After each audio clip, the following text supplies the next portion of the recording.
Yo, my brother, you ready? Yeah, hey. Welcome back to Opinion Outlaws, Season 4, Episode 1.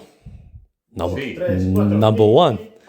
Number 1. Hey, welcome back to everybody. And hey, first of all, how y'all been? You alright? You good? Yeah, no complaining. So it's been okay. Been to work for the most part, but yeah, season 4. So nothing more to say. Yeah, work. Well, God, I hated that song, but been working, pretty much. But yeah, here I am now. Hey, what can I say? Be blessed. Life is beautiful as always. God bless. God bless. We gotta always bless our viewers as well. God bless your soul. But other than that, we've been doing well. Just been busy with work as well, always. Being idle, doing adult stuff. What can we do? Adult stuff. Because grown ups. Big grown. Big but. Oh shit, man. Pause. Pause. But yeah, other than that, we living up. How about our co-host over here, the Ideal Mashuni? Well, thank you for the stage. I'll be doing alright. I'll be doing alright. No, I had some new news, I would say. I got a new job. In a sense, I got recruited for office. So I'm running for office. And Yeah, he has turned politician. wow. Every time now he's talking, just assume he's lying because he's a politician. That's why he says he's a virgin. Hey, no. You know what?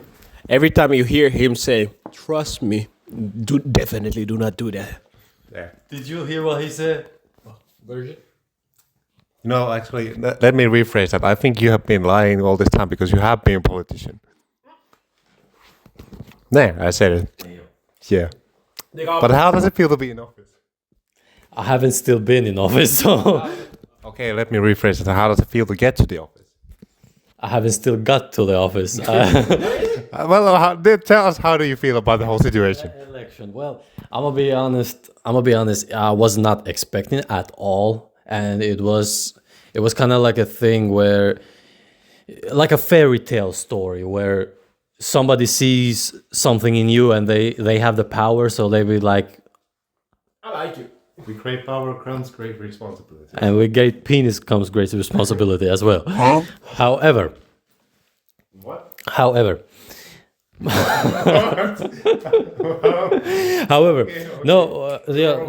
seriously, I was doing my job, and in that job I was just orientating people and a customer service job. And there in the customer service job, there was this maybe in 50s gentleman, and he approached me and he asked about stuff, and I answered, and then we got to talking, and I mentioned that I'm doing a podcast as well. I've gone to university, I've done all this stuff. And in the middle of the conversation, and I had a beard back in the day. It's like ancient times. Long time ago. But in those days, When I was young. in those days, I had still a beard. So in the middle of a conversation, like we're having a conversation, in the middle of like, have you considered running for office? And I'm looking at him like, is he joking? Or are you seriously? What the hell you think you're doing? Don't play with me like that. I will kill your ass. And and he said, no, dead serious.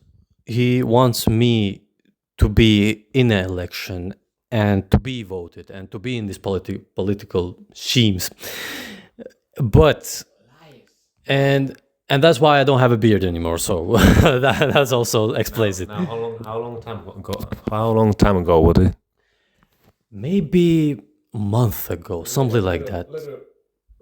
Little over a month. About a month ago, I got recruited from, and he was like a big time politician here in our city. Like he held pretty much a lot of cards, and I was like, well, like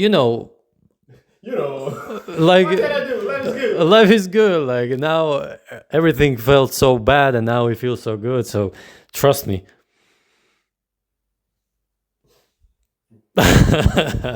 But yeah, thank you for asking. It's been a blessed day, blessed days, and I have to say nothing else but thank God that I have had this opportunity to go forward in life. Because I'm gonna be honest, I had a rough patch. Even when we did the podcasting, I had a rough patch, and it was more of a patience test. Like, are you a patient? You have everything you need. You need to be patient about it, and I was, and God gave me the reward, and I'm happy and grateful for that. Amen to that. And I hope, my brothers, you also get blessed, and you also get purified, and you also be glored, and you also have everything that your heart desires. Amen. You know, hey, we having a preacher episode, some shit. You know what I'm saying?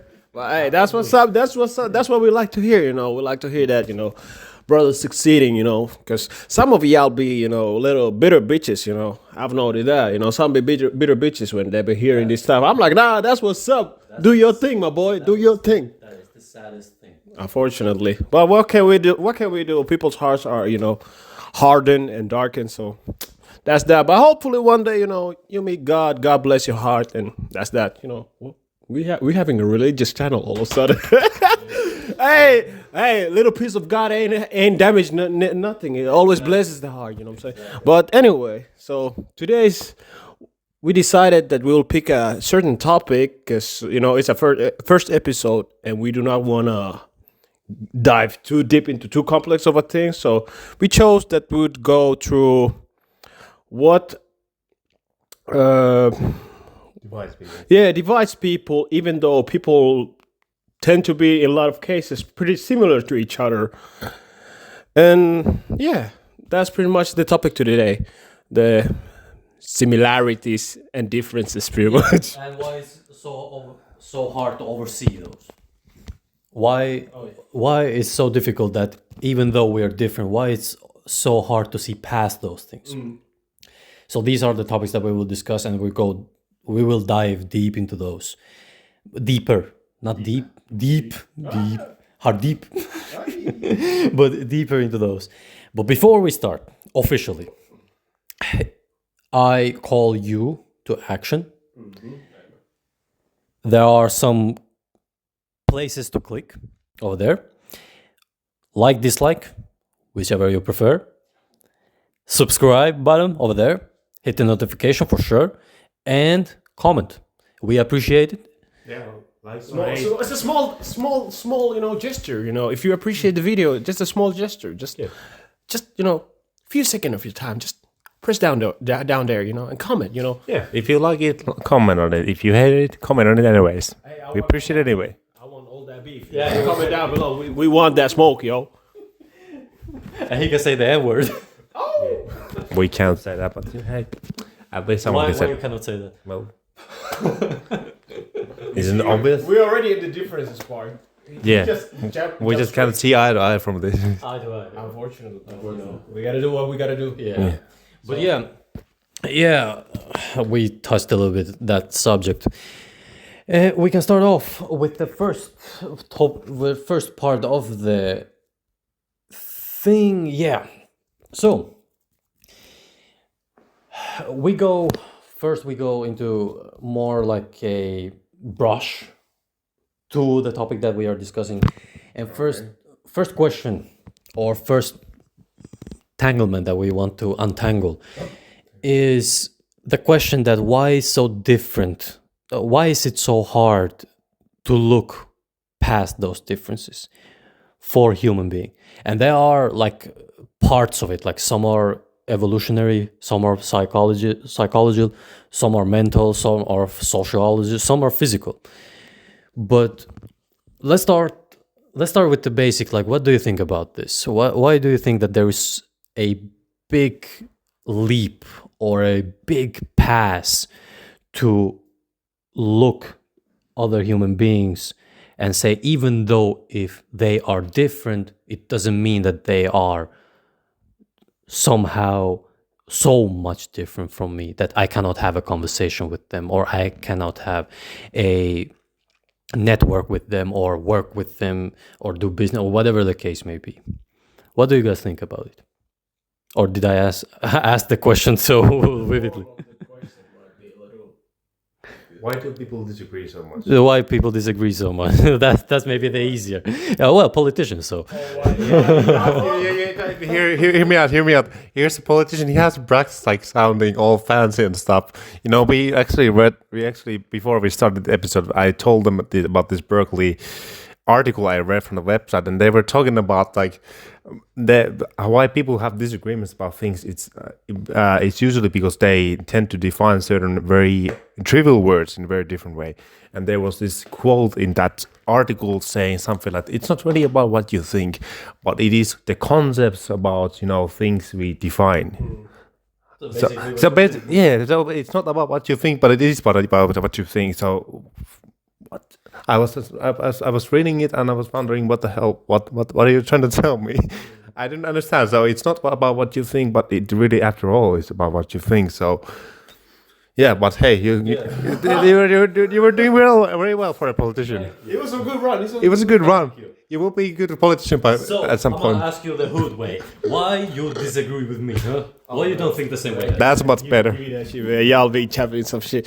But what I'm getting out of Idal's question pretty much is what creates, or how did we get into the situation that even though we look and behave the same, we still kind of treat each other that we are not the same. And well, one historical reason could be to that for example, imagine back in the days when you used to be in a village or in somewhere far off forest surviving, and you had your own group pretty much, even though there were other humans like you, but that was a full separate group of humans, and they might not treat you the same way. They might like be much more how would I say, aggressive toward you because you do not belong with them. And that way people have created this habit of, we might look the same, but because I might not necessarily know you or you're not from my area or tribe, we cannot connect in that sense. It's kind of like a survival instinct of, that you will not be treated the same if you go with the separate group. And also from, well, the same historical behavior has like continued till this day. Maybe to a smaller extent, in a sense, that because now we have like social media. Oh, the thing we keep mentioning a lot of times, social media. We have social media, but funny thing, also social media does the same thing, that it divides people, even though, Does it divide people? Does it divide people, or does it more enforce a division? Oh, actually, that's a good one. That's a good one. That's amen to the preacher. But hey, let's leave it to the viewers. They to question that. But yeah, comment down below. But yeah, like overall, there is a lot of things, even upbringing in itself. That if you've grown with certain type of people, you already have like certain imagery what people should be like or behave like, and then when you're put in this situation where the group behaves fully separately than what you're used to, you don't see them as the same people, or even though they literally look like you, but they behave differently. So there's like a lot of reasons in a way, historically as well, and even socially. And yeah, but Peter, what would you say to such a situation? Yeah, I will take further with what you were already kind of explaining. In an article from Psychology Today, there was a mentioning that similarity brings comfort. So now let's say there are two groups, for example, two political parties. So people tend to emphasize more, like connect better with people who share, how would I put it? People connect with more people who they share same beliefs with. So when there's this fallacy that for example, you and me agree on one thing, we have there is this fallacy that if I think you are agreeing me on one thing, I might start thinking wrongly that you might have shared some other things we have in common, like you are this and this kind of person, and maybe giving you some traits that they're not there just because we agree on one thing. So therefore that similarity starts creating that comfort, and we start identifying with that group. And now when we start emphasize, like when we start identifying with certain kind of group, we start building these kind of definitions. Okay, so this is the group I belong to for the sake of our self-protection and for the sake of our self-protection, and I guess it's also kind of ego boost, security, self-protection, whatever you call it. Basically the point is that we feel more like, man, I'm having such a brain fog today. So Would you say like belong or? So basically, what I'm trying to say at some point when I get to it is Political. Man, now I'm starting to sound like some politician right now. When I get to it. When I get to it, man, why is it so hard today? Anyway, so we can cut this out. I got you. And also, have you all noticed that what Pyri just explained with the like certain attributes, certain beliefs that you have similar, how to a smaller blocks it goes to, from like similar skin tone, similar ethnicity, to even hobby. If you have a similar hobby with somebody, but other than that, you cannot really relate any type of shape. That also creates some of, oh yeah, you do that too. Cool, I do that too. Yeah. And that creates, what I understand what people are trying to reach with it. I might not even know myself how to say in like specific wording, but I would say like it creates that sense of security and safety, safety network in a way. Yeah, and that you belong. Yeah, exactly. Like creating that sense of comfort, sense of security. Okay, so this is the kind of person I know because of this one thing. So we kind of wrongly believe that because we share this one thing, it means that we share a lot of other things, even if we might not share that. But because of that, we start identify with certain kind of traits, and we have this community of people we think share those same ideals and beliefs. And now, when we have this sense of collective identity, let's call it like that, then we start seeing people who don't agree with that belief. And we start seeing they are building their own sense of community, and they have their own collective identity. Now that starts creating the us versus them kind of juxtaposition. Mm-hmm. And that's usually what we see as uncomfortable or unknown, we start seeing as a threat, right? And you see where it is going. So the point is that we start seeing us versus them, and it turns into this bickering. Oh, you're wrong, I'm right. You're wrong, I'm right. Blah blah blah. And that, even though they might actually within the group, they might see eye to eye on certain things about same thing, they disagree with the other group, right? And that's called usually in-group bias, where we don't see, like, we start seeing our group is better than their group. But we don't really see it. But because we are so locked into that belief that we are better than them, we don't see that we might have actually more common with them than we actually realize. So is it from understanding that pretty much, or at least what I'm getting from that is that we have certain major traits that creates us into a group, even though we might have a smaller attributes or smaller ideals that separates us even in that group, but we have one big major thing that creates us into that group. For example, skin tone, background, or ethnicity, or overall, like, or even hobbies outside of that. Pretty much. So okay, so we got that. So just to clear this, if any viewer also had that question in mind, so I had to ask it. But we want to hear from Homeboy as well. What is your opinion, or do you have not opinion? I wouldn't say that. But what is your view? Do you have any more understanding on the background of why people have this separating idea of each other, even though they're similar? Yeah, so basically the sense of separation, right? You pretty much summed it pretty well. I believe that if I add more, it would just start to plow out, and then you look, and then it saturates. But what I can maybe nudge a little bit is that I believe that it's a part of a conditioning that we have as a society, that we have this. Because, for example, for 300 and something years, if you had a skin tone of my brother like this, why y'all putting me on the blast? It was but it was a fact. If you had a skin color that was pigmentation a little bit darker, you went into America, and from 1500s all the way up to 1800s, you was not working for yourself, my brother. You were and sister, you were working for somebody else. And so, but it was a fact, right? Because the historical fact is that slavery then became as like a background that dark-skinned people are not as smart or are not as intelligent or not as well behaved or well reserved, like, and it was maybe a concept that it then brought even today's world. Like, think about it, in the 1990s here in our city, the first time a black person stepped outside of the train, do you know it was publicized in TV and in the news and in the yeah, it was publicized, and it was stupid. And in Finland, here in Kuopio, the first black person who came here, it was like a big news TV, because the fact was that people had never seen it. And you think that, oh, that's so racist, that how can it happen? Do you know that back in the days there was no TVs?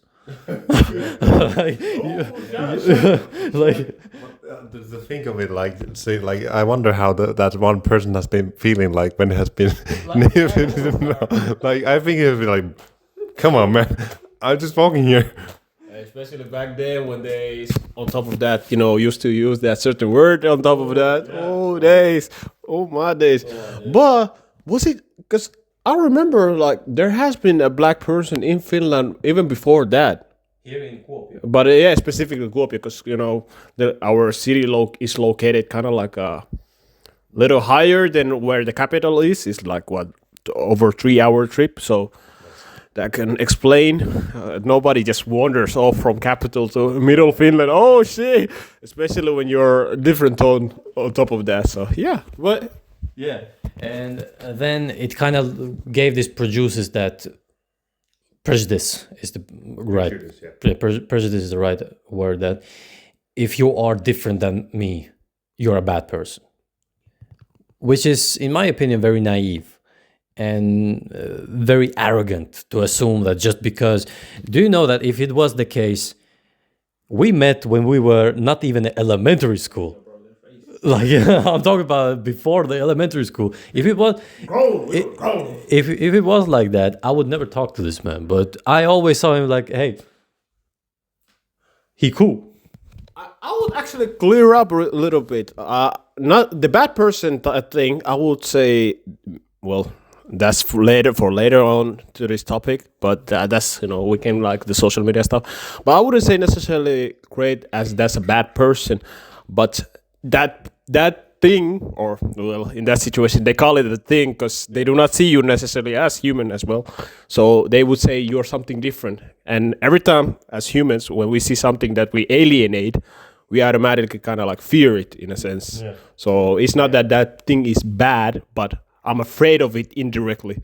Yes, and that kind of creates that us versus them kind of juxtaposition where we start thinking, well, we don't know this person. He might be dangerous. He might be aggressive, or those kind of things. We don't want them, because usually we tend to think that unknown is really bad, because if you don't know it, if you don't understand it, it can be anything. Yeah, so basically what I said, that person is bad. Hey, your politician tendencies are kind of rubbing on me, so But have you noticed that, example, when we talk about aliens or even movies, a lot of time when they put something that creeps out humans like brain, is not seeing creature that looks completely different than what we are as humans are, but actually the creatures that are created to being more humanoid, that are the things that creeps us out, because they kind of look similar to us, but not really. And that kind of like triggers something behind our head that, what? And it's I believe that it's a conditioning thing. However, the conditioning has been from hundreds and thousands of years. It's not like now it has started. Maybe now it was in the last 200-300 years, it was more of an emphasized thing that we have to create this barrier, not maybe, but this part has to be against this part, and this part has to be this against this part, like black versus white, females versus males, children versus adults, like these kind of two-way separate where there will be friction. In my opinion, maybe in the last 200-300 years it has been like more enforced, but if we go back to 1500s, we go back to 1000, we go back to the Jesus times, we go back to before Jesus time, Egyptians time, it was more like that you explained. You come from a whole different village, I don't know you. Who the heck are you? Who is you? And there are three options that can have. First, you want to conquer us, so you are bad to us. Second, you're neutral. You come over there, you do your thing, and you go. Doesn't affect anything in our community. The third thing, and this is the best one, you're ally to us, or you seek help. Come over here, I got you. So it depends, right? But if you experience once or twice the bad thing, then all of a sudden it's very, very easy to have those guards up. And I'm not even talking about that somebody stabbed you and then shanked you and then you have a guard up, but even like a heartbreak, for example. Yeah. Every single one of us has experienced it, and as a man, I believe that you have to experience in order to grow as a human being. But when you experience the heartbreak, the first thing that you do is you guard yourself, like, hey, what's going on? No, I will not touch this. And it's a very human thing, nature thing. However, I believe that now it has come to a more futuristic way that these differences are much more easily understood than it was before, because the knowledge has been spread out. You can ask anything in Google and they will immediately give you this kind of answer. We talked even in AI technology episode. We talked about this, that before, if we wanted to know something, what we had to do, we had to go into the library if they had any book of it, and we had to ask somebody that was a professor or doctorate or a lecturer about that specific topic, and even they could say, I don't know. No, man. It is what it is. You get what I'm saying? So now, because the knowledge is being very widespread, it's easy to, for example, to understand that where are you coming from, or where are you coming from, or why I am like this. It's much easier now. And actually, back to the history. Well, actually, yes. Sure, there is actually more knowledge, but now do we have the skill set to actually accumulate the knowledge? I mean, like use the knowledge in the way that it makes the most sense, so that we could actually reach a common ground. Not yet. Yeah. And actually, to that, what Ilya mentioned about history example, funny thing, which is still going till this day, is the superiority complex. Yeah. Because that's what is actually creating also that divide, even though there shouldn't be in a sense, because certain group imagined that their group is superior than the rest of the groups, and that kind of puts them in a pedestal automatically, and every time they get in contact with the other group, they're like, you below us, so we either take control of you or banish you or whatever, etc., etc. So, and that we can see through all history. We're not just talking about the racism, because that's the first thing a lot of, or I'm expecting a lot of y'all will think about, you know. Well, my first thought was the Second World War. Second World War. Yeah. Yeah, true. And that's what I was reaching at as well, because Idelwin said about the history. I was thinking actually about Egyptians and Jews, if you remember, or Egyptians and any other group overall. Egyptians had like, somebody can fact check me, but back then they had that through their belief system. That example, Pharaoh was a God tier person. So that already created that I'm superior than you, even though we are same, we bleed the same, but I'm still superior than you because we believe it in that sense. Yeah. But you said some about the Second World War. Yeah, Second World War. Isn't it like Germany back then, Nazi Germany used to believe that, well, Hitler was condoning all that belief of them being Aryans, and being some higher level human beings, and to kind of further his agenda. I think on the intention, Hitler kind of made that us versus them believe to kind of further his agenda. We are, Aryans are the greatest of the humankind, and Jews are the reason for all our hardships after World War One, and blah blah blah. To kind of take it on something he just saw. Okay, they are the butt of the jokes, or that's a bit understatement of the understated butt of the jokes, meaning that they were made the scapegoats of everything, pretty much what was wrong with Germany. And first of all, they humiliated them, took them out from their homes, shot them, pretty much annihilated them. Yeah. Yeah, but same to the actually the Hitler situation. They wasn't it that they used like Jews, or they treated the Jews how they treated them because the situation inside Germany, but they also created that scenery of, because World War One, what happened there, we have issues with all of y'all as well. So they kind of like separated themselves in a way that. Well, what we're trying to say, it will happen, and hopefully it'll happen again. But shit. Yeah. So I'm gonna give you guys a rundown, like a quick rundown to what happened. As a politician, I had to take care of my knowledge about the facts, what happened, and I will not go deeply, because I know for a fact that then it will become this kind of, no, it was this, no, it was that. But basically, what happened? First World War had to happen. Why? Because the fact was that during that day, this revolutionary and communism and democracy was not working that well, and communism was overpowering. So the banking system, I would say, had to be overcome. So World War happened, 3 years, it would have ended, but then America got involved in it from the third party, and then it lasted for over even 1 year or two, something like that.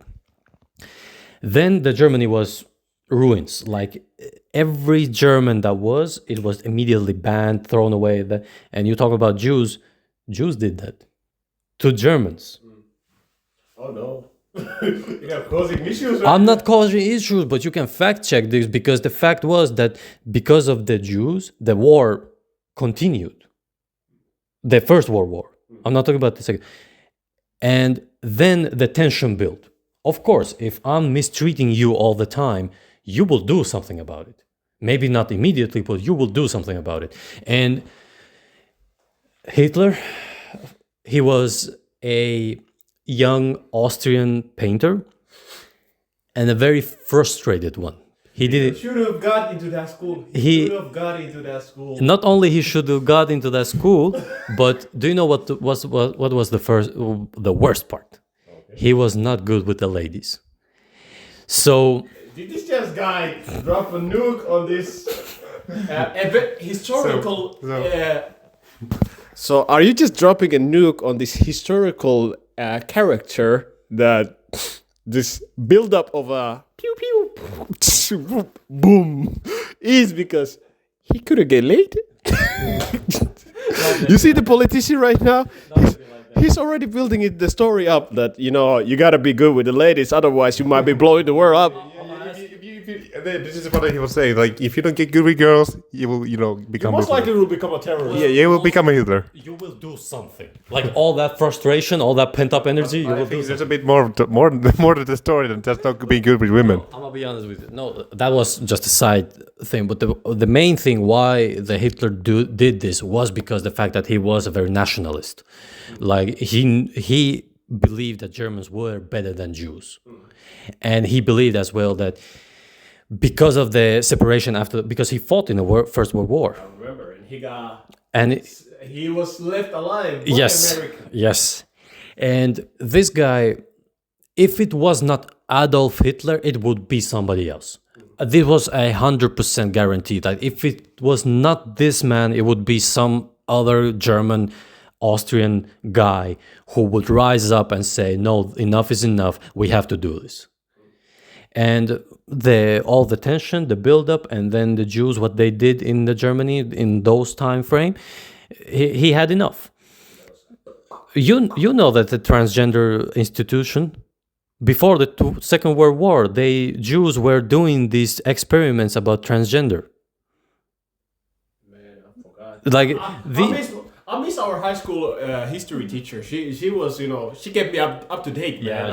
she got up to date. I was up But to date. the reason why I know this is because there was last week I listened to one of his speeches, but translated in English, and the stuff that he said, I was like, Hey. well, he's speaking like it was today, like over almost 100 years ago. He's speaking like it's today's events. But this is a very quick rundown. I highly suggest that everybody should do their own research, and not with the consensus of he's a good man, he's a bad man. Yeah, we are not condoning that. Not condoning that. No. We are actually opposite of killing anyone or doing anything to that kind of extent. But oh well. But what I'm saying is that if something has happened, please take your research to a critical point, which is segue to our next topic, not topic, but the part of this topic that we're discussing. But that's for later. Piece of later. You get what I'm saying? And I believe that even in this part of the history, which is documented well, in my opinion, and now it brings all the documents more and more, I believe that even in history or even in the nature of humans, we still have that kind of certain judgment towards other people. And it's quick judgment. We cannot control it, in my opinion. But what we can do is that even if you judge quick, you can still backpedal and say, well, wait a second. And that's maybe, I would say, the richest thing that you can have. But that's what we call, that's the biases that we have. Underlying biases that we might not always realize that we actually have. Because this was actually something that... wait a second, I'm gonna see just... Is it recording still? It should be. Yeah, it is. Yeah, I don't remember specifically, was it actually in something that I read, or was it actually a series or a movie that I saw, that there was this situation where cops were involved. The location was, of course, America, because they tend to have a lot of issues between certain groups and certain, enforcers. So there were this situation where it was brought out into a racism type of shit thing, even though the individual were claiming that, no, I'm not a racist. I'm not trying to be a racist. And what I'm doing right now is through the policies of our company. I'm not doing this because I want to be racist. And the accuser told them that, are you aware that actually we have these underlying biases even inside our system that we might not realize because we are so, how would I say, brought up into it, that is automatically built into us. So it's not that I'm directly telling you I'm treating you differently because you're black and that's that. I might do subtle movements towards you because of that. Yeah, without even me thinking that, okay, this is a racist, it's a black guy, so I'm gonna treat him a little bit different. It's automatically built into my mind, and I'm automatically behaving towards it without even realizing it, even though honestly, as an individual, I wouldn't necessarily. I would be cool with a opposite color person. So that means that their intention wasn't to be racist, but the whole system which their code is based on is racist. Exactly. That's pretty much it. That the point is that individual might not be actually racist, but they have racial biases built up into them. That's why we say the upbringing and the grouping as well. And we go back to what I asked you earlier. Is it that we have major traits or major things that makes us into a group, and then as an individual we have separate beliefs? And this is the same thing, that we're kind of this one group, black, white, etc., but inside the group we also have our own individual beliefs, biases, traits, and etc. But we have this one major thing. And in America, let's be honest, I'm not trying to bash America if we have America, but in their, let's say, how would I say, police System. system in a sense, they have these biases going on, and it's pretty inevitable based on like social medias, for example. They bring it out a lot of times that, oh, this person got shot, even though I'm not exclaiming that, you know, their police officers are bad or etc. They have a lot of good like officers as well, and good demonstration of it is in here in Finland. Our, you know, I don't have hate to our police; they do a great job, but we also have certain individuals that could like do a better job or other jobs. I actually want to just comment on that. That please, for the love of God, if you see a black guy getting arrested, don't automatically assume that no, that cop is racist. What about if that black guy was actually killing someone? Drug dealers, so for example, or other way around. If a white woman, a Karen, is getting handcuffed by a police, don't automatically assume that no, police is being too rough. Maybe she wanted to hit that police. Maybe she was showing hands back. But showing hands back. That now, you know, police has the right, not the right, but the necessity to defend himself and others because of her. And all I want to say is that there are certainly a very good cops, a lot of good cops, but also there are some bad apples that would have this imagination, I would say, or idea to put it. But yeah. Yeah, and to that, as a brother said, the thing that I would go to is that those certain rotten apples are the actual ones that enforce that biased belief. Because it's not that the majority is doing something. It's usually always certain individuals that creates that imagery. Same with, how would I say, racism going on over, for example, in Finland. It's not that most of... Hypothetically, it's not that most of Somalis are wilding out or doing some crazy shit. It's certain individuals, but for example, social media is publishing it in a way that it's this group. Yeah.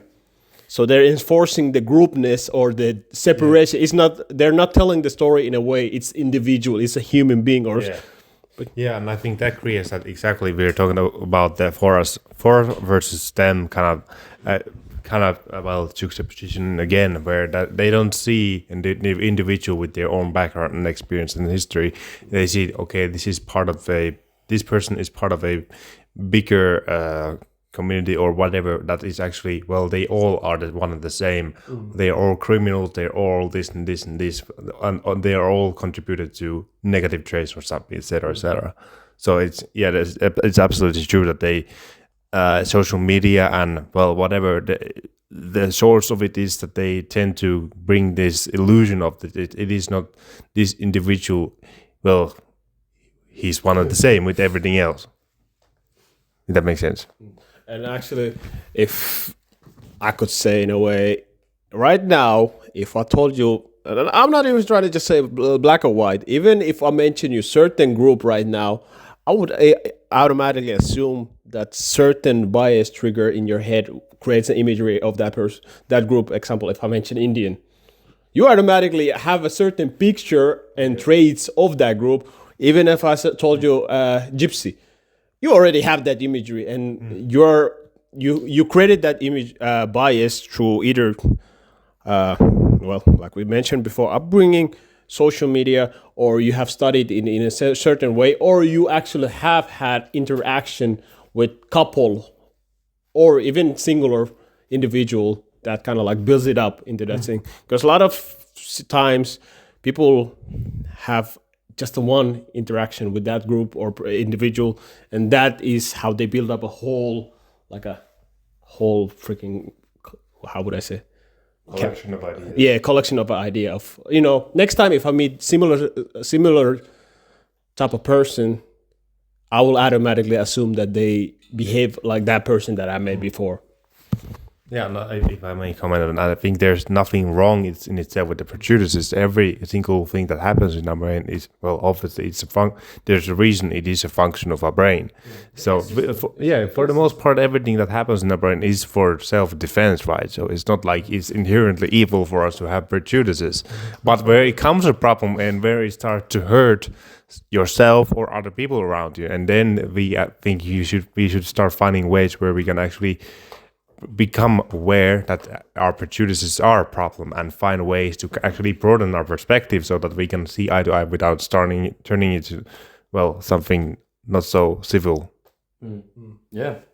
I have a great story about actually what you talked about, that if you have the certain experience with certain type of group, then you collect this kind of a like, Make a whole collective. yeah, that this is how they are, and I don't want to deal with it, or I want to deal with it.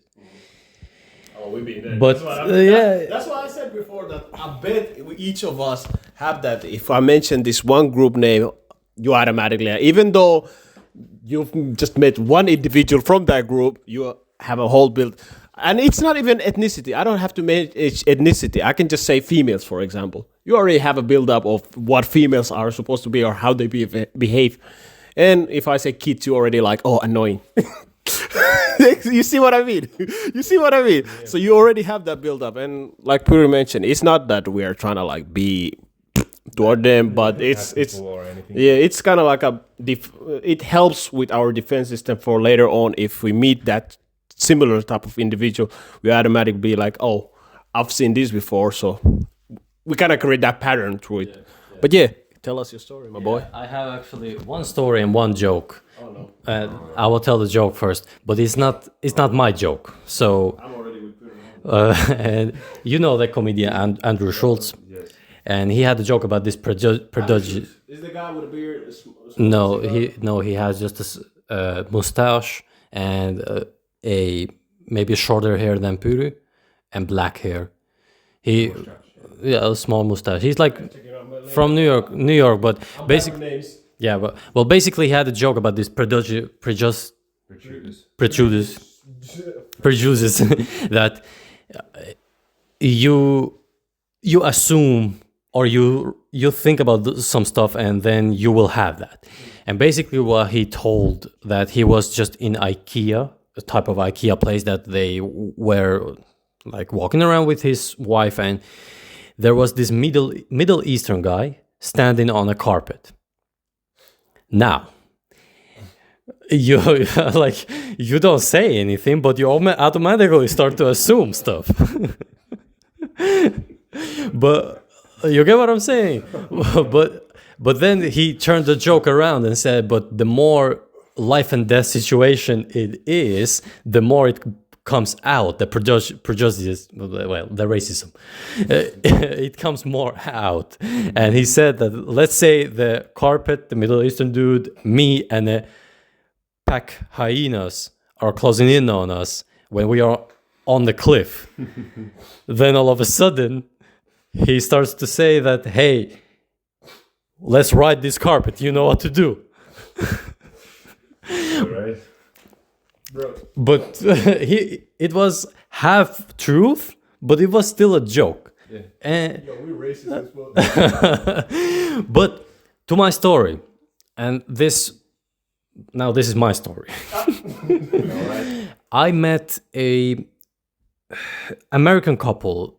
He and his wife were on a trip in our land, and he was making a trip, like a worldwide trip with his wife, with a motorcycle. So I was like, well, congrats, my brother. You're a 64-year-old man with his wife riding around the world with a motorcycle. And I congratulated. And then we went to talking. You know me, I can start a conversation from a thin leaf. Hey, and we started talking, and then his wife like comes around, and she introduces, because me and my brother, we are talking with this man. And wife introduced, and she was a stewardess. Like 20 plus years, she was a stewardess. She just took in the planes, hey, how do you need anything? Do you need it? And she said she had that prejudice that Indian people are very bad, like horrible human beings. And then she went there, like physically. Now understand why she was feeling like this. If you go as an Indian man or a woman in a plane, you are pretty rich in India. Like you have money in India. Bollywood money, yo. And if you are in that high rank, you're usually above everybody else. So your behavior also shows to a stewardess that way. And for example, they can have that, what you talked about, that because they have been in that system for so long, everybody else feels below them. So maybe they are not doing it because of they are thinking that I will be mean to her, but more of this is how we are. And she had a bad experience. Every time there was an Indian human being in the plane, she had a bad experience. 20 years plus. And she never wanted to go to India because of that. But then her husband was like, well, hey, let's go check it out. If you don't like it, let's go out. Like, of course, he has money. Like he retired at 50-year-old. He was like, deuces, I don't need this. They went there.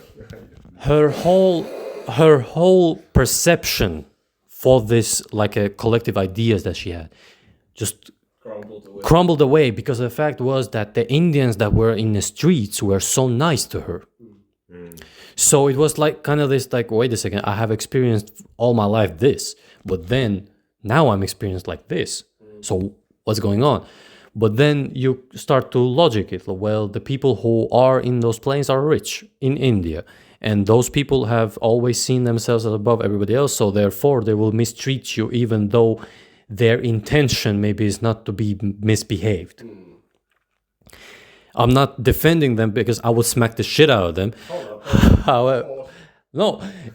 He's great violence. No, I'm serious. I'm service. I'm working as a customer service. Yeah, you kind of swing up. And you start to mistreat me. Why? Because you think that you're better than me? No. Not even just smile. Hey, if something I've learned so far, anybody that is working in customer service, always try to treat them as politely as you can. Because, remember, they're human as well. And if you haven't worked that job, I would understand if you've been as customer service as well, and then you're like having an attitude. I get it, because you've been there too, and you understand what's up with that. That's fine by me. But if you have never worked as a customer servicer, and you have an attitude toward a customer servicer, man, you're tweaking. But to the previous thing, because we said with Pyry, the reason why people have the biases is to defense as well, because when you think about it logically as well, we do not necessarily, in our brain, we do not necessarily have time to go through each and every individual per once to check out if they're like, that's how the collective builds up really quickly, because we really just have couple interaction, and that's how we build the story, and it's an efficient way of doing things. It's fast. Yeah, and the fact is that our brain wants to save as much as energy as it wants to. So it's not gonna be like, okay, we have to get to know every single person individually so that we can make up on like a set of notions about these people. Our brain is it's oversimplification, but it's kind of lazy. Yeah. In a way, it wants to use the least amount of energy as well as it can, and sometimes it can take a bit of shortcuts, and it doesn't really, do as effectively as it could. But it just think, oh well, that's good enough, and so it just goes with that, and eventually it realizes, oh shit, I was wrong. And I think like traveling and reading books, all that kind of stuff makes your brain have those oh shit moments. Yeah, she had like the story that I told you. She had that moment. Like I said, she went on the street in India, and all of a sudden she was like, wait a second. These are actually nice people. So she had that moment, but understand that it was her experience. Yeah. Now everybody has a different experience for this, but it's very similar for certain type of groups and certain type of profession. And the customer service that you mentioned, I believe that everybody should at least 3 years to work in customer service to experience like the human side. Minimum. Amen. 3 years. In my opinion, 3 years. I'm losing my mind already. Yeah. No, 3 years customer service, hand-to-hand combat, baby. Hand-to-hand combat, damn. Where did you work at? That's what I'm saying. That one. But to that, I would still say, like, of course, what we're trying to like preach is kind of like a utopia type of thinking that everyone and each individual would be like peaceful, etc., etc. Because to the biases, I understand it to a degree, even though it affects me as well. Are you surprised? It affects me as well. But in a sense, I would justify it to a small degree of what we mentioned, it saves time, and in a lot of cases, it kind of like saves people because you have certain biases of certain traits, and you're like, yeah, I better not go through with that group right there because if I do, some shit might happen, and boom, bada boom. Later on, we hear in the news that whoever was with that group died, disappeared, and etc. So I kind of like get it as well, but I'm not justifying it fully. So because what I'm trying to say, it's a kind of like utopia type of thinking that everyone. I would understand it if each and every person was like good to each other, peaceful, and so then I would say in that situation these biases are kind of bullshit. But because we're not living in such a utopia world, I understand it to extend. But also there comes the critical thinking that we mentioned before, that each and every individual have to put their mind into the thinking that, okay, I have these biases toward this person, but have they really shown me that similar traits for me to already like behave through those biases in that sense? Yeah, but now that we are talking about critical thinking, I think we can all agree on the fact that we are not really taught about it at school. They are like mainstream words. Like in a school, we are saying, no, we have to think critically. Yeah. But then we are feed the same thing every Yeah. day. So. The appliance of it. So here's the question: how can we expect people to start critically thinking about things if they have never been taught how to do that?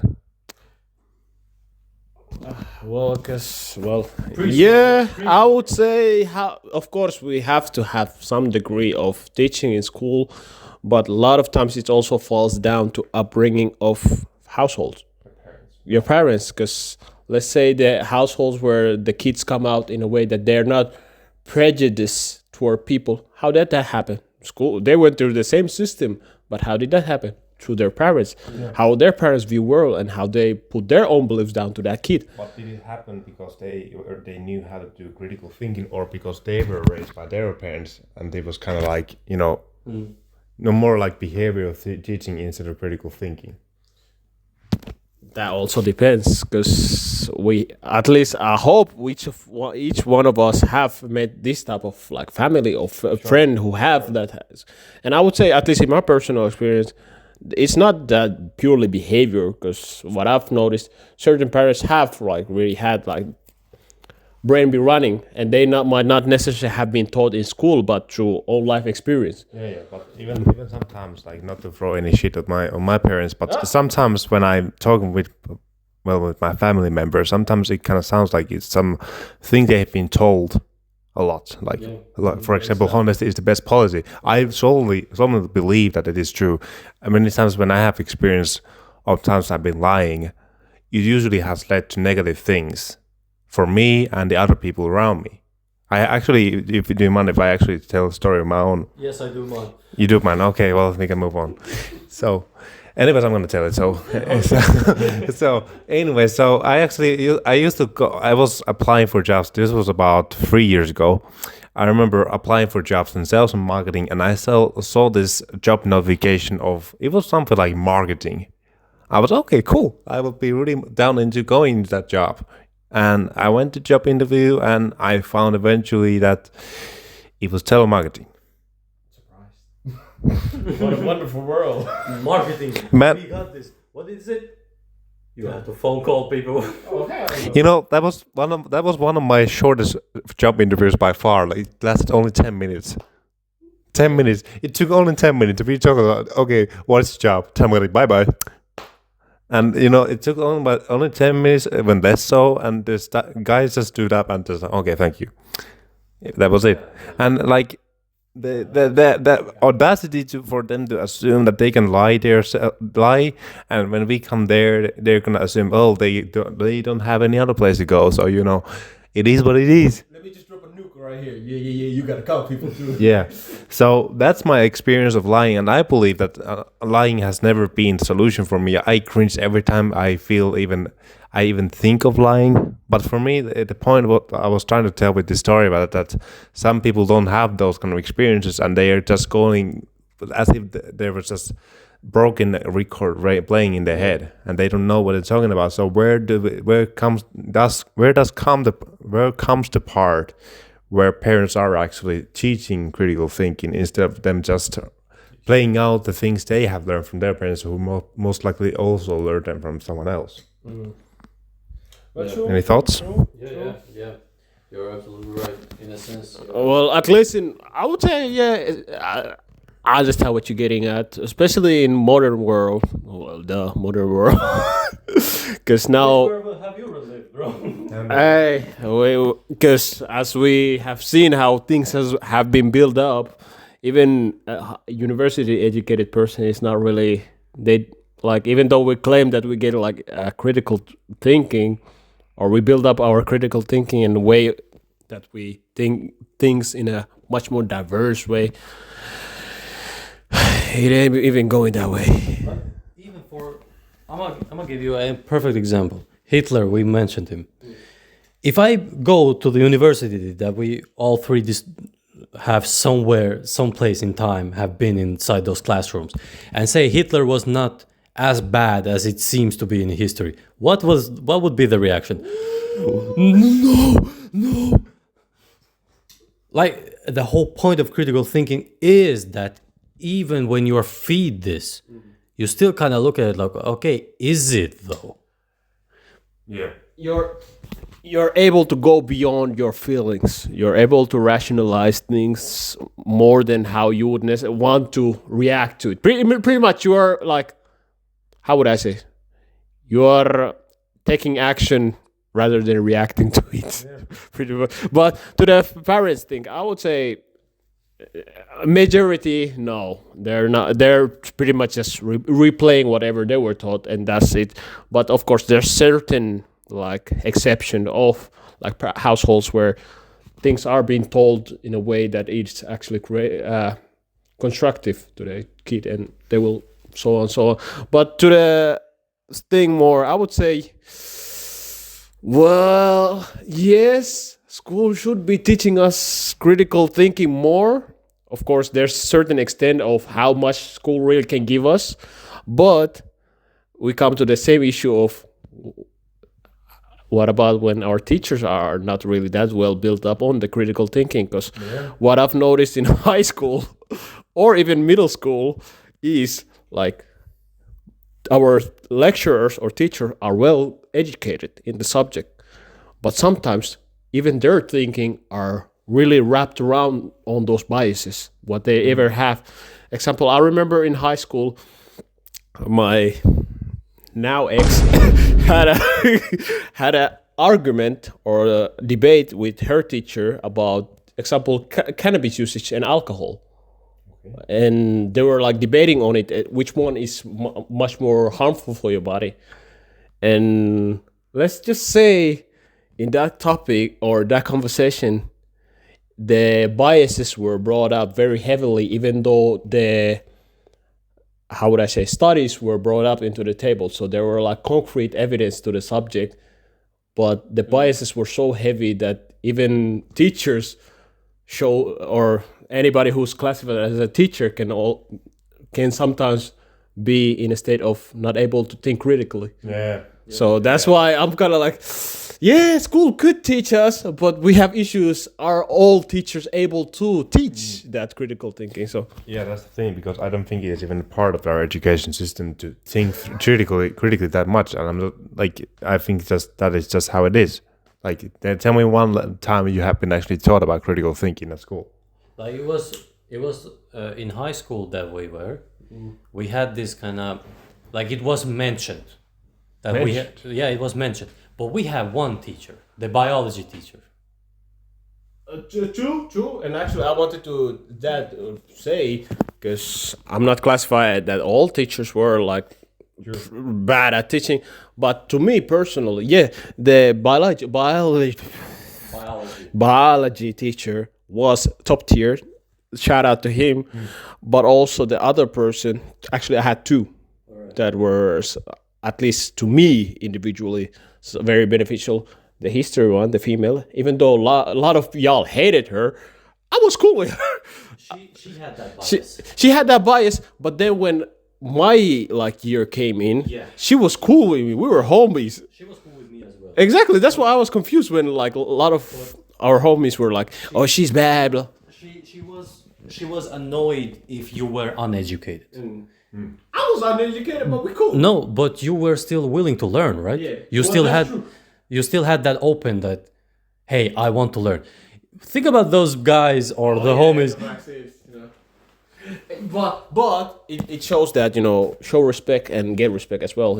That was that. But out of that, besides the point, second teacher was actually a philosophy teacher. The bearded guy. Oh, he got messed up. The history that I heard right now, that he got messed up. But anyway, shout out to him as well. Hope he's been doing well. But he was also one of the guys that like kind of enforced me in a sense to think critically, because even though a lot of people were bashing philosophy, I loved it. I loved the subject. I went like more courses than required, and it helped like you to think further than just the base level, because you had to even question your own thoughts to a degree, because like we said, we all have biases. Nobody's excluded from that. Even my mom, like, she has very racial biases. Even like, I'm not even kidding. I caught her, I didn't even go say to which group, but every time this group comes up on a video or something, my mom is like, I always knew those type of people. That's why I don't swing that way. I'm like, Mom, are you racist? She's like, oh, I guess I am. Shit, fuck those people. I'm like, Just double down. she ain't even double down. She ain't even like cancel it out. So that's how I know like no group is like excluded from it. So each one of us have that, and through that philosophy classes, I kind of like learned like I gotta be able to think further than just because I believe or because I think it's that way. I gotta be able to bring out some concrete behind it, or at least strong enough of an argument for it if there's nothing to really give a concrete argument, concrete evidence to it, at least concrete enough of an argument to support the idea of it. Now, further question: when you were taught about, now I'm just getting, because since you mentioned that you have been kind of taught already about critical thinking in school at some level. It was, I'm sorry to interrupt, the biology teacher was the first one, I would say, that would like enforce it. That even when he showed like studies that he had done, he still told us that look at the other studies, look at the other stuff, think critically. But he was like very experienced person as an individual, not as a teacher. And he was that kind of man that you can go anytime, talk with him, and you can talk with any topic with him. Shout out to him. But yeah, your question. Yeah, I was actually just about to ask how did they teach about critical thinking, but you pretty much answered the question, right? They never, and also the thing how you will know that somebody, or at least in this situation, teacher wants you to be able to think critically is that they kind of enforces that whatever they're teaching is not the full truth. So anything they teach you is just part of that truth, and you are able to even argue against it if you're able. If you can find something that kind of goes against the idea that they taught you, bring it out. That way they can also build up their own like knowledge base. He's forced it out. Exactly, that's what I remember. And also Nico, if I remember right, he also wanted because he was he was new in your. He was new when I was in my last year, Really? so I didn't have that much, and it was. But he came on your second year. He came in on second year. I didn't have No. this course. Yeah, he came on the second year because before that we actually had that female. Remember that black hair? She was cool too, but I guess she had her own issues, and then she said bounce. She said bounce to the school, and then we got the other teacher. But the moment when your teacher or whoever you're interacting is kind of like enforcing you to go beyond what they teach you, that's when they're like trying to build up the critical thinking. So you just do not absorb the information. Hey, I tell you, sky is blue, and that's it. And you're like, oh shit, no, actually, sky has white parts, black parts, etc., etc., etc. Yeah. So basically, the takeaway from this is that don't take everything at face value. Actually, look more into the facts of it and just use multiple sources, blah blah blah, that kind of thing. Question to you then. Okay, thank you. Where? Give me that. My question to you is that now we talked about where we got the critical thinking. I believe he was maybe the pioneer to it, but we both, I believe that we had that because we both experience so much like the separation from the norm. So no shit. Well, because we experienced it, then we learn from that so quickly. But my question to you is that when did you first start to think critically, and more so, what pushed you to do that? Short answer: money. Let me give you like more specific. So you're a Jew, huh? Yeah. No. I'm not a mercenary, or I'm not an assassin. I'm not assassin, but Anyways, here's the story. Like, I remember I was about 10 years old, I think. There was this toy I wanted to have. I wanted my parents to give me the money, but they told me no.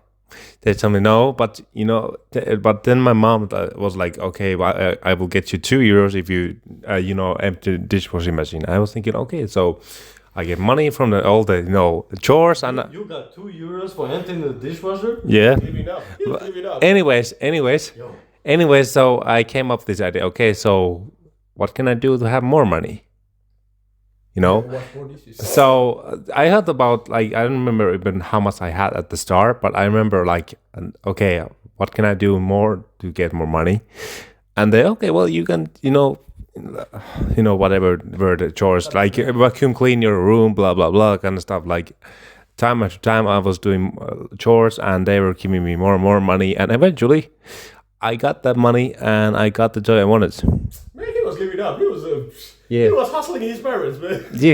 Yeah. So I think that was. How did that then put you in a critical thinking? Or I think it was more because if you think about critical thinking, like, okay, like in the end, I think we want critical thinking to orient us to take action, right? Yeah. Okay, so here we have a problem. What can we do in order to get from point A to point B?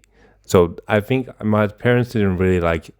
Maybe I'm not sure if they managed on intentionally, but I think that kind of triggered me to think, okay, what can I do right now to get from point A to point P?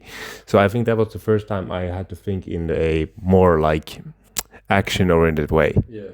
Should I point it out? Give me that thing. Your turn again. So again, to the critical point, was it more about you critically thinking about it, or was you more finding the pattern to repeat? Because the point was to get more money. But isn't it kind of like finding solutions and thinking, okay, so what can I do in a situation? Isn't that kind of part of critical thinking? It is a solution-oriented thing that is part of the critical thinking. Yeah, I'm not saying like that's the whole. That's not the whole thing. But you were asking me the first time, like when. Yeah, let's actually change the question more, because I get what you mean. I just wanted to annoy you with that question. But what was like your most memorable experience where you actually had to think deeper than what you used to think? For example, any biases where you met some individual that you were expecting to be like, fuck that person. I actually had about him. Yeah, I remember you told us was it the last episode or previous episode, or at least one of the episodes you mentioned the same thing. Yeah, I had a bias about you. Yeah, I know. But I want. You were walking, dude, like. Man, let him be. Let him leave, man. Let him leave. He was walking crooked. But there was actually this one other occasion I remember. Like, maybe this is more accurate to the kind of critical thinking you guys are talking about. I asked when was the first time. Yeah, that was the first time, but now I want to, if you have any memorable moment when you actually had to. Yeah. I think like there was a moment when I think you know the story. Oh, no, right? You might know the story. I had a friend. Yes, I know. He's not longer my friend. Anyway, so I used to have. This is anyways. You might have heard. Anyways, the point is, I had a friend. He was in this on and off kind of relationship. Yeah, I remember. Yeah. Let's just put it was really frustrating to kind of see through, because I had chosen, I'm not going to interfere because I'm just going to frustrate myself. I know that this person is not going to listen to the word I say.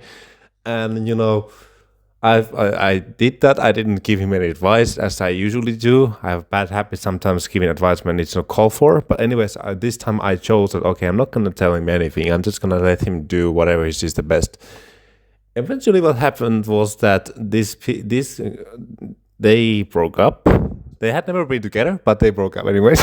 So eventually, I was like, then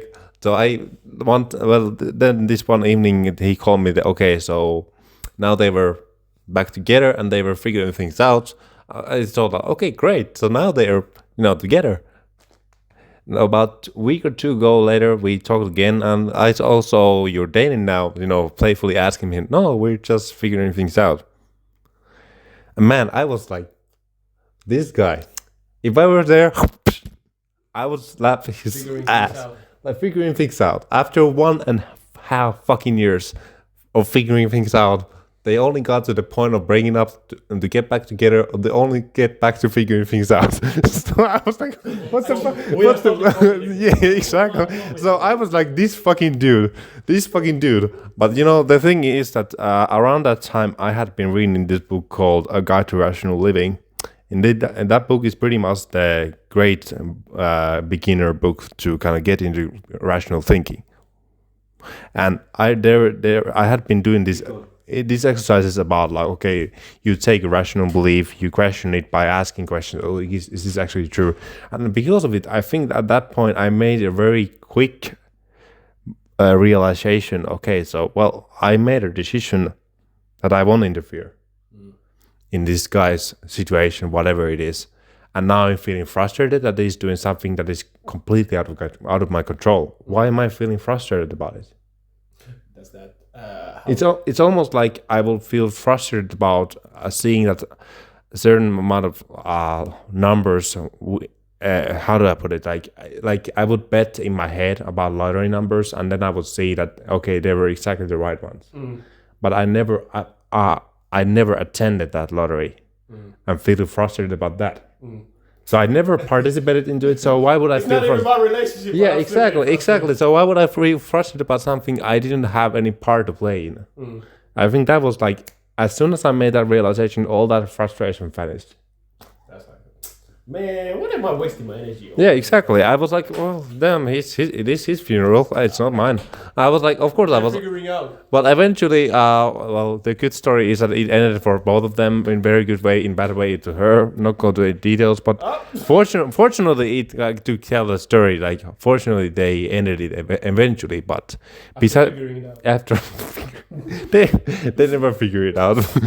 But that was, anyways, besides the point. The point is that I was feeling frustrated about the situation, but once I realized that I had literally made the decision not to interfere. Yeah. I had no reason to feel frustrated for them. Even though I cared deeply about this person, I still had chosen not to interfere, so I had no reason to feel frustrated. So at that moment, I kind of realized, what's the point of me to feel frustrated about this? Amen to that. No, I'm just saying overall, we remember this. If our viewers remember, Puro, if I remember right, mentioned the same story back when we were doing podcasts in university, actually. So that's how I remember the story. Long time ago. So if you missed on that, he rerun it back to you. Recap. You're in the wrong place. The wrong place, bro. So that brings me to the next part of it, and then we are heading to the end, because I don't know if you know this, but 1 hour and 17 minutes, baby. So my next part of it is, or question, is that when you have this, we have touched a little bit like critical thinking, but just for critical thinking, you cannot overcome the prejudice, in my opinion. You have to have, I would say, different experiences. You have to have different knowledge. Oh, yeah. My question to you, you have this kind of set belief. This is how it is, and this is how it's supposed to be. How can you proceed from that? What measures, and I'm not talking about like abstract, go to the wild, like not like that. But I'm talking about a concrete, more of like what has worked for you. Let's just say it like that. And when we can extrapolate from that. Well, good one to that is pretty much what you mentioned before with your story of the flight attendant. You know, that she had that idea of this type of group, and when she actually put herself in that environment where there were a lot of that, this group, it turned out to be a whole different thing. So I would say do the same thing if you're able, of course. If you're financially broke, then you figure out the other way. But if you're, hey, actually, even if you broke, if as long as you have network, you're able to like connect. Like the main point is to put yourself in a situation where you have to meet new individuals, and totally separate from the ones that you are so used to right now. Because example to me, right now. Example, Pyry, I wouldn't necessarily, if you talk about me, Bucket, freaking in, how would I say? Well, not actually, that's a joke. But for example, Well, is it? no. Should I take offense? No disrespect. No, actually, because I actually had to pull it back, because I realized actually I was very adaptive on, I kind of got along with a lot of groups that usually you tend to be like, what the hell? I would say more on the example music taste. My music tastes back in the days were like pretty linear, but now it's much more wider than freaking tree trenches. But yeah, put yourself in a situation where you have to like be in contact with new people, and also try to connect yourself through, for example, groups, through social platforms. Facebook, for example, has a lot of like communities where there's like different type of people, but this, like example, certain hobby is the one that connects them in the end of the game. But each and every individual is totally different to one another or their belief system. So that's one way, and also I would say the majority thing, because we got this in our hands, you know. We each, you know, every one of us knows what this thing brings out. Knowledge. It brings out way too much knowledge sometimes for us to even comprehend to a degree. So teach yourself to filter out certain information. Filter, because the information filtering is very important, because it's no use for you to absorb everything. Well, example, the article that he showed us. Which one? The reason why people... Oh yeah, man.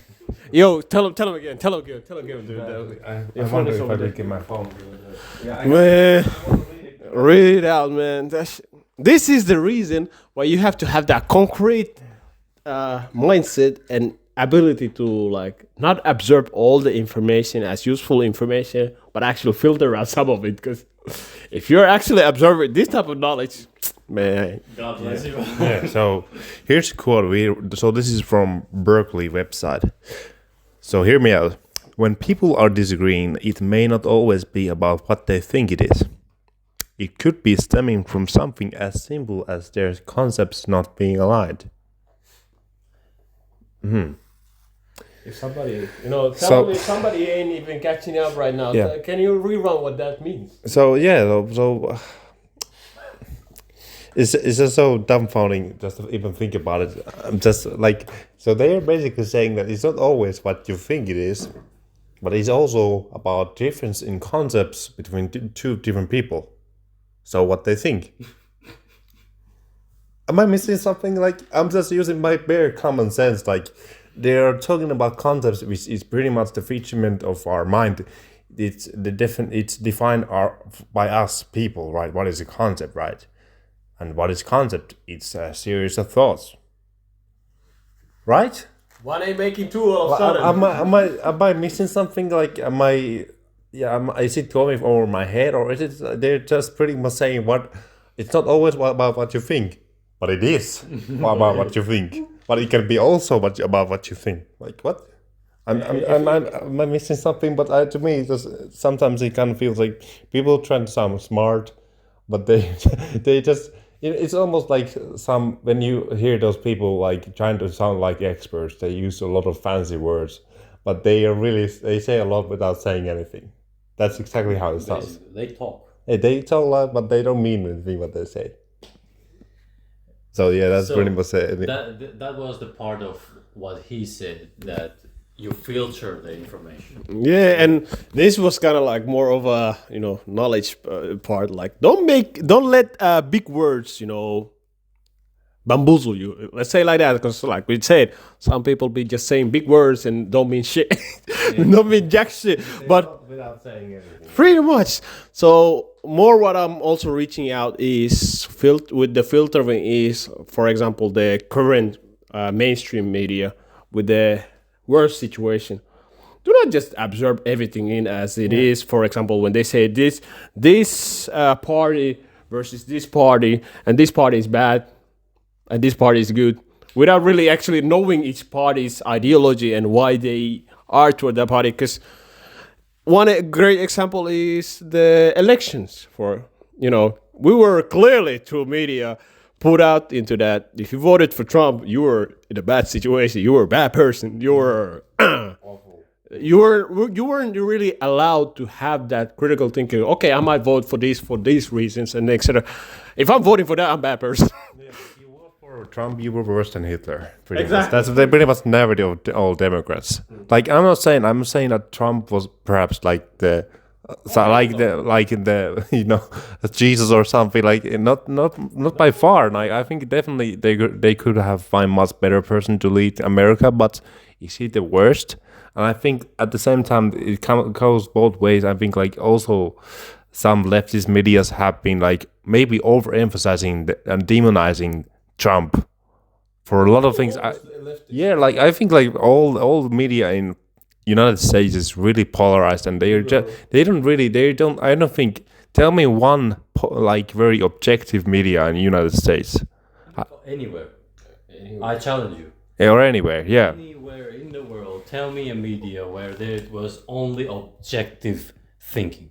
No chance. Only one I can like even, how would I say, from far away of thoughts catch up to is individual, like add newslettering in a sense.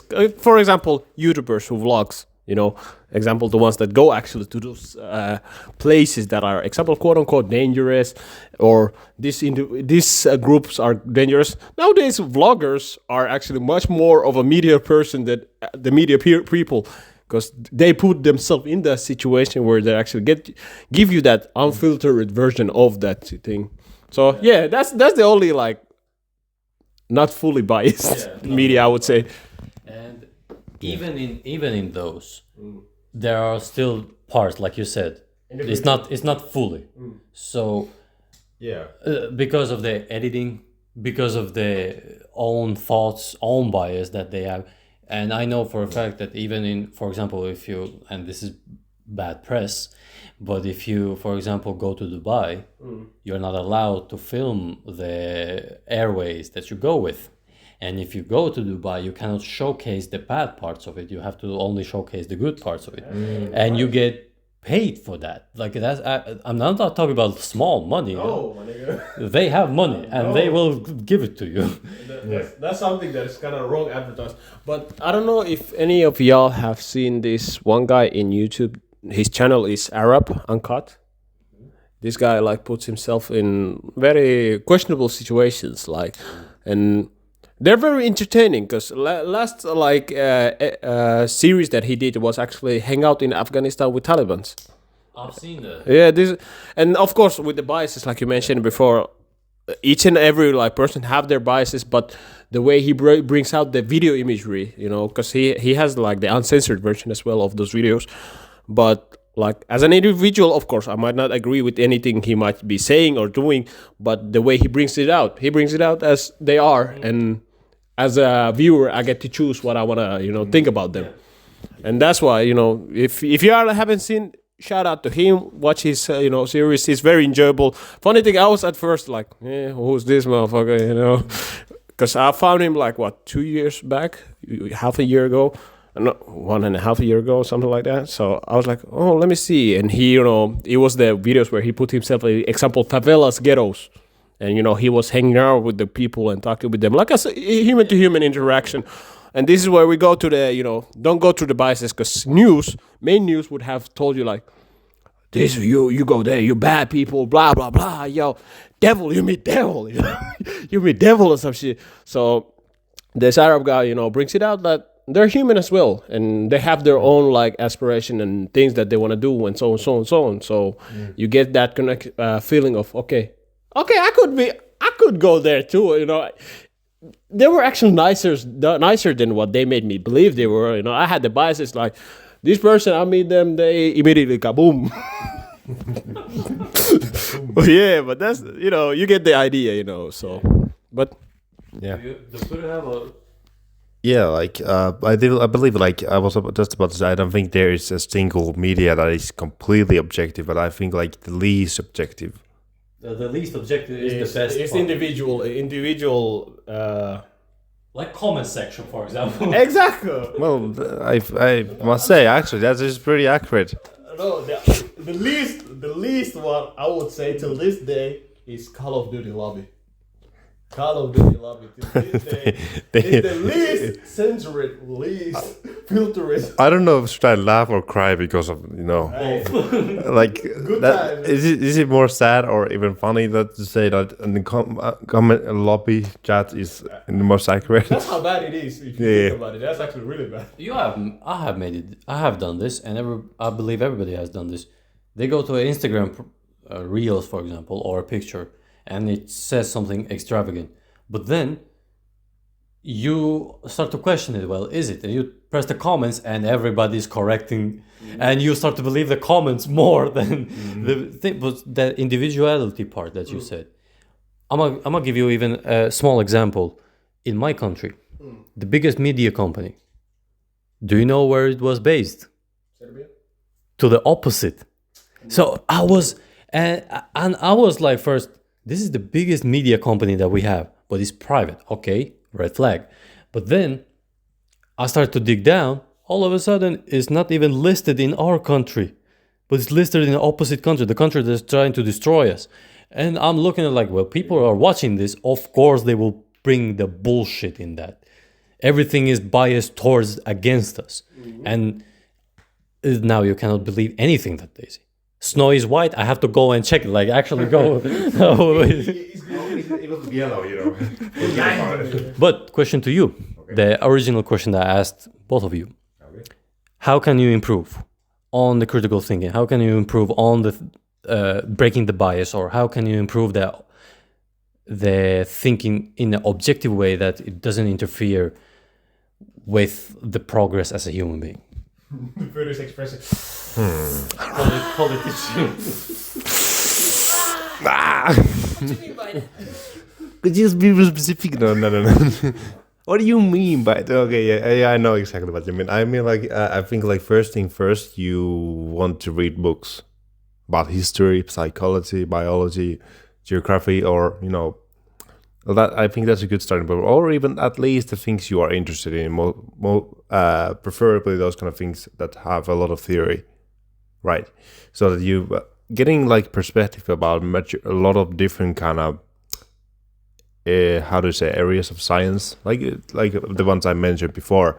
They will give you understanding about different things, how things work, how people see human mind, how they see other creatures living amongst us, and yeah, that will definitely give us perspective. And also, while you read them, of course, practicing asking questions. Okay, is it really so? Not to the point of being skeptical, like questioning everything, because that's unpractical and impractical and a bit ridiculous even. But I bet he's not. skepticism 101. Yeah. Anyway, so that's one thing, reading books, but also like reading also books that actually teach you techniques how to do that. One book I mentioned already, A Guide to Rational Living. I think I've mentioned that since season 1. Advertiser. Yeah, I'm just saying, telling from my own experience that I've read that book. It's a book written by REBT therapist Albert. Sorry, what the fuck? I cannot speak today. It's anyway. The book is a guide to living, and Albert Ellis. Yeah, thank you, Albert Ellis and Robert H.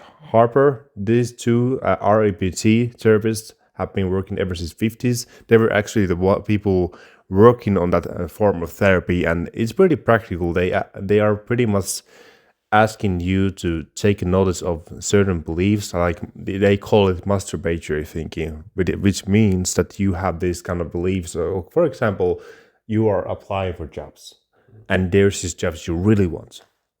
Most likely in your head, you're gonna tell yourself, "I absolutely must get this job." And most probably, if you don't get the job, you're very likely to think, "Oh, fuck this shit," or something like that. And it's awful. It pretty much tells you to really take notice of what you're telling yourself. This is awful. This is horrible. Don't break an arm jerking yourself off. Let's just say it like that. Yeah. The mental masturbation. Yeah, like it's pretty much like asking, okay, do you really have to get that job? Is it really absolutely true? Because if you didn't get a job, it's most probably that you didn't have to get a job after all. Maybe it's something better for you. Yeah, maybe it's good for you that you didn't get a job. Maybe something good will come out of it. And what is the worst case scenario that will come out of it? It's actually in the book. There's actually a page of his own introducing you the steps of like how to get started with it. But I think like if we are going to the nitty-gritty stuff of thinking, questioning beliefs and stuff, first of all, we have to have a good reason. We don't question beliefs or anything just for the sake of questioning, because that's just stupid. Like, I question because I can. I want to question everything. Somebody is telling you 1 + 1 is 2. I don't believe you. Who decided? Who decided? 2 + 2 equals 4. Who decides? man, that's just such a mean.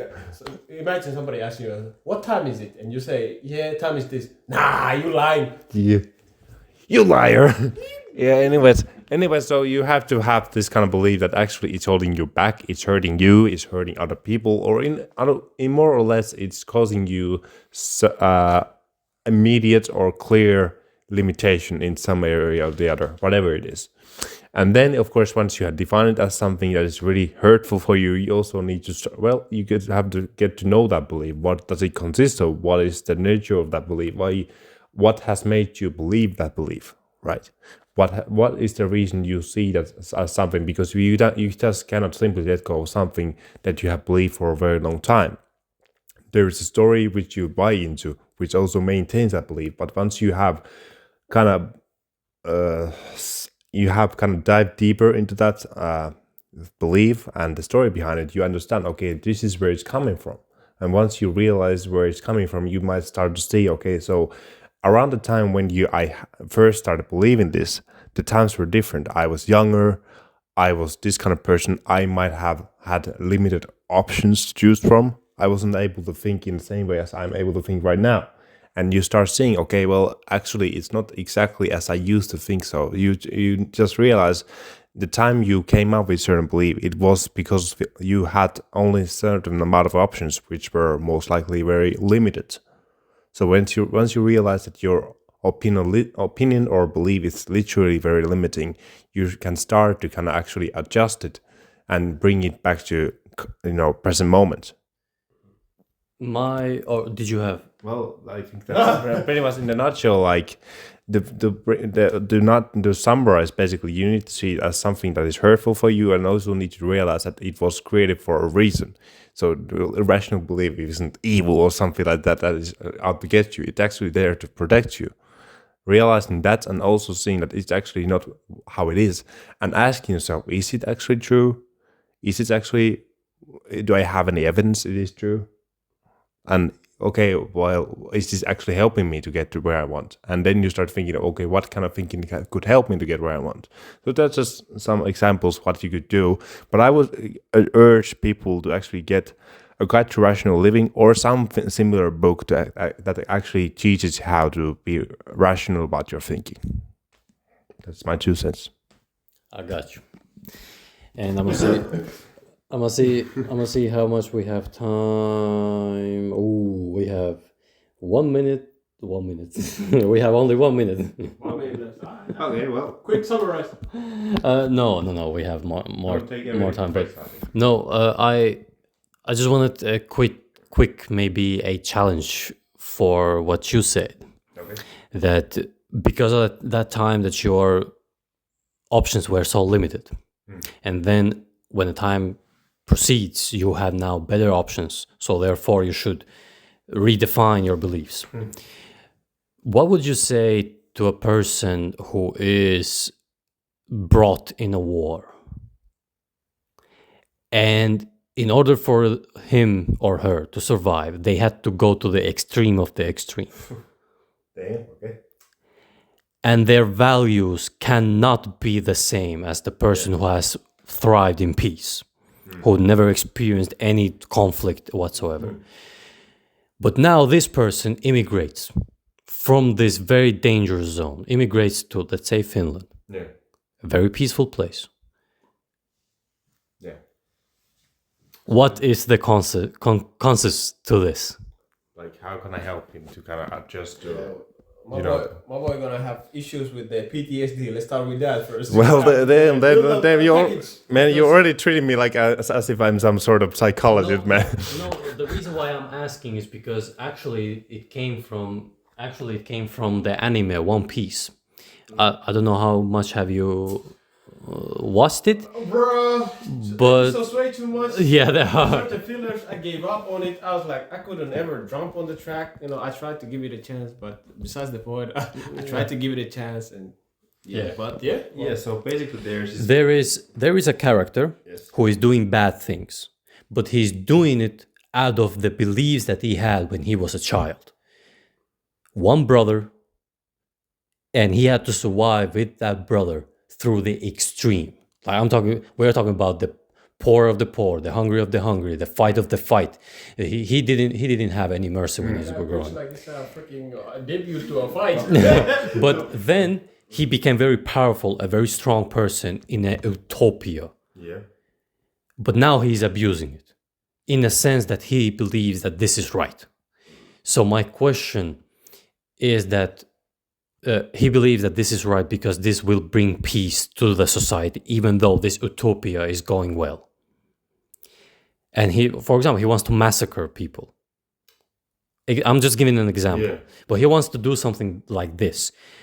So my question was that because the values are not aligned, what would you say to this person, or what would you come up with? Say, don't go too deep to it. Yeah. But what I'm trying to say is that if somebody from Palestine, for example, comes in Finland, and they have brought there, they have raised there, they have seen the worst of the worst. Yeah.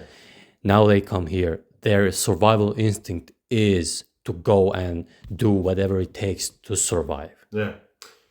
Well, I definitely agree. Like when you are in a situation where you have to survive, you go with the bare necessities, right? You don't think about the options you have. You're not gonna think like, oh, how are people gonna feel about it? How am I gonna feel about it? You're gonna go with the bare necessities. How can you make the most out of the situation?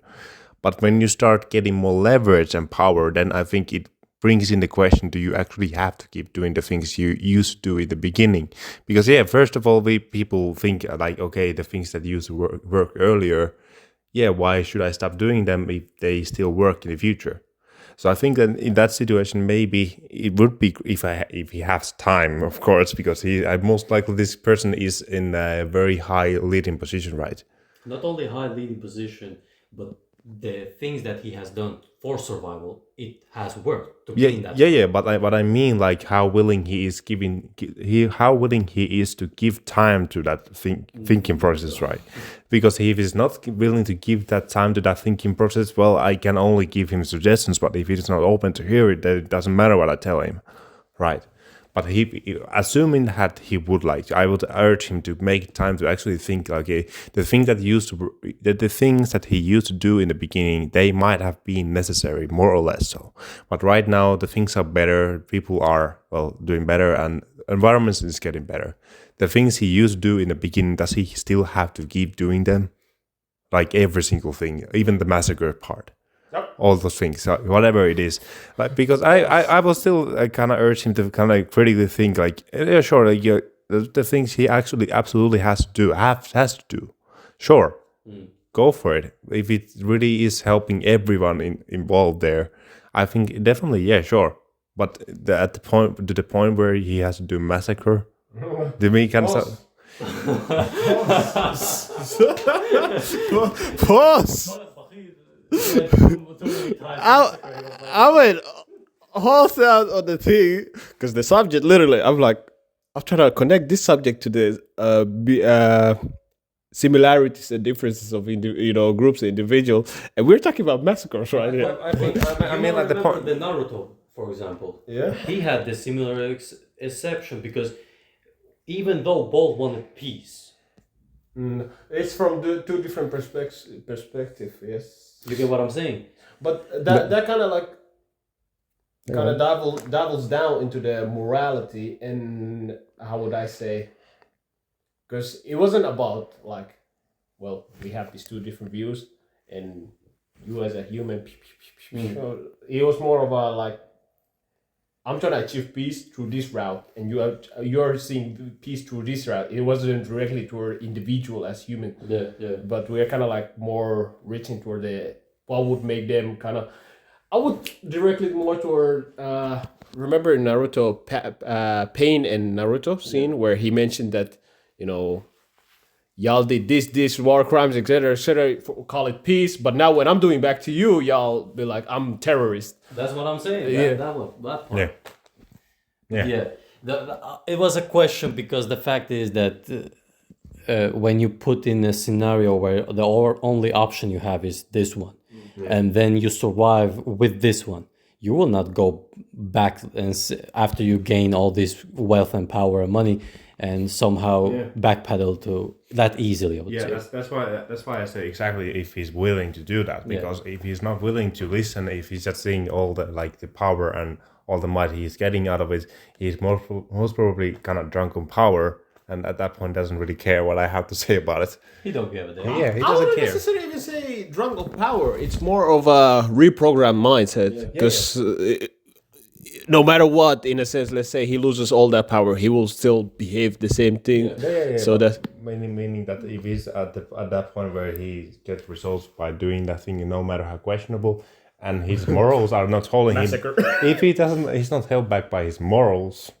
It's pretty much it's potato. so it goes kind of like extends to the like morality, ethics. Yeah. So the question then, of course, this is like a rhetorical question, but of course, if there was another person who had a very similar background and he says that, hey, don't do this to me anymore, then his willingness to actually accept what he said is, I believe that is much more open to if, for example, you would say. Because then the experience has been very similar. Wait. Because You get for a moment I dropped from the carry. why? Because I was like, From the what wheel. person are you talking about? Oh, this is a hypothetical person. This is not the you truth. mean like hypothetically another person who comes from similar background and tells you. Not maybe similar like exact place, but the similar experiences they had. Okay. So they had also the extreme poverty but then the opposite of what you plan to do. yeah, but then they have also rise to power. But now they are telling you that, hey, don't do that. Not let's filter out the power thing, because that might be one that trips it off, because we go back and forth on, well, if they did not have this power, etc., just purely on they were brought up the same way, but they kind of like separated on the idea of what's right and what's wrong. Okay, we will kind of tremble on the morality and ethics, but overall, I get what you're trying to mean by that. Like, we're kind of like from the same group, in a sense of we're the same group. Why are we able to see things differently in the end? Well, I'm gonna give you a great example, an absolute perfect example. I'm worried. No, don't need to be worried. If Puri, for example, gave me an advice on job search, I'm not saying that he doesn't know, but I cannot take that as seriously as if Bahit told me a job search advice. That's racist, bro. That's racist, I'm just bro. scared because you know what? Actually, I haven't had difficulties that much with job search ever since 2014. So His skin tone, bro. That's racist, bro. No. So is it because he's your friend or? No. The reason is that we come from a similar type of background. I said the racist. So you're trying to say me that I'm racist Who thought first racially profiling? I was first Exactly. first I was confused, but I was like, once I got to ask you, then it makes sense. Do you see the prejudice? Do you see how the beliefs go? But hey, as we kind of confirmed, there's nothing wrong with prejudices as long as you do something about it. So, I rest my case. That pause moment on top of that. He said that. I'll bet on whatever right now. Somebody as well was thinking for a moment. He said what? I heard what he said. He said, if you tell me something, I'm like, all right, cool. I wouldn't necessarily believe it. But if this black man tells me, I believe him. Bro, that's how sus. But yeah, all jokes. Well, what Puri mentioned, you still got to be able to think critically in that. But I already got what he mentioned about that. But, we had to fume it up a little bit. Well, thank you for this. Makes a lot of great ease for my campaign as an election. So thank you very much. You're welcome. But my brothers, we have to wrap this up. Yes. Unfortunately, now it already got heated. We got started. We got the good thing going. But we actually have to wrap this up. Racially motivated. We have to wrap this up. Any last words? Any advice? Any tips and tricks, or anything that you want to share on this thing that prejudice that you have, that you take, that you take, that why it's so hard to oversee the differences? Puri, you want to go first? I want to go. Well, pretty much as we have talked in during this episode, that don't take everything at face value. Learn ways to kind of broaden your perspective, and read books and find ways, if there are exercises from them that help you to think more critically, definitely do them and meet new people. And absolutely, I definitely agree with you that you should meet people, and perhaps related to your career or your hobbies, whatever it is.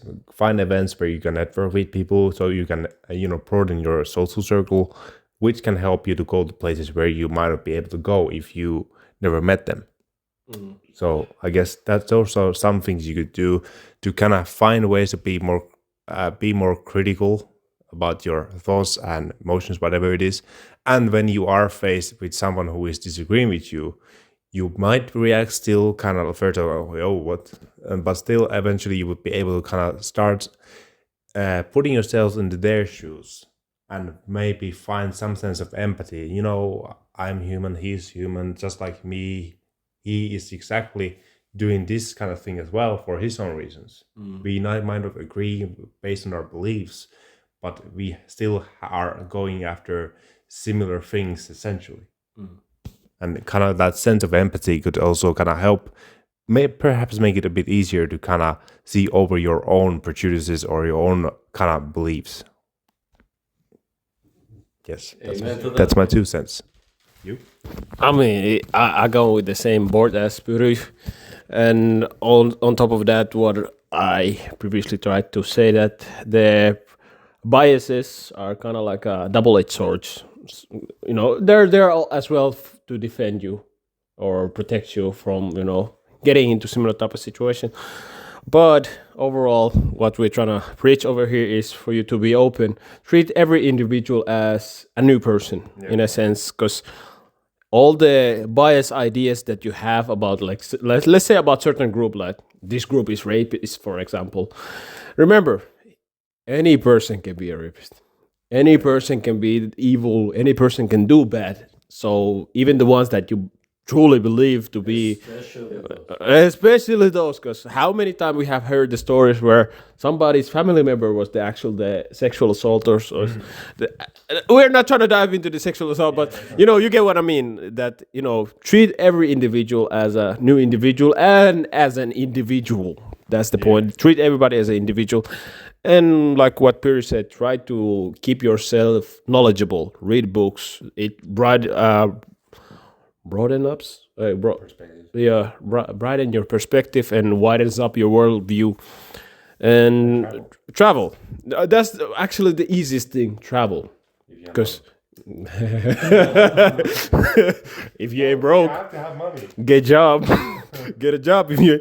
But yeah, if you're able and your financial situation allows you travel as much as possible, because that's the easiest way for you to like put your biases to test and actually break certain bias chains that you have, and actually put to the test of treating every person as an individual, because in that situation when you have to go out of your safety zone, you have to survive. But yeah, you get what I mean, and that's that pretty much. And keep your eyes wide open and brains also open, and filter out bullshit. Yes. And love people, because people are people, and we are people, and you are people, and let's gaslight you. Okay. Yeah, so everything that we said, we are always right, and you're wrong. And We're always right. no, What I'm saying. Yeah. Never question us. not question it. The only thing that I can add up to this is that I have always said this, and I will always say this, that if you were that person, would you have become different? That's always my question. Damn. That was those. I really about summarize both of our. We were telling a whole story. This guy was like, Hey, you know me. I'm just gonna summarize in one sentence. I got the talent. You know that.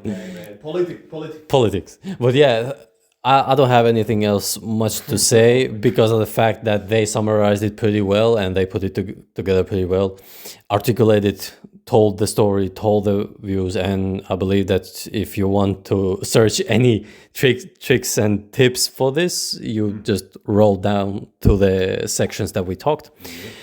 I believe that we are at the end of our podcast episode, so you know what to do. Like, comment, subscribe. Like, comment, subscribe, and we see you on the next episode. Amen.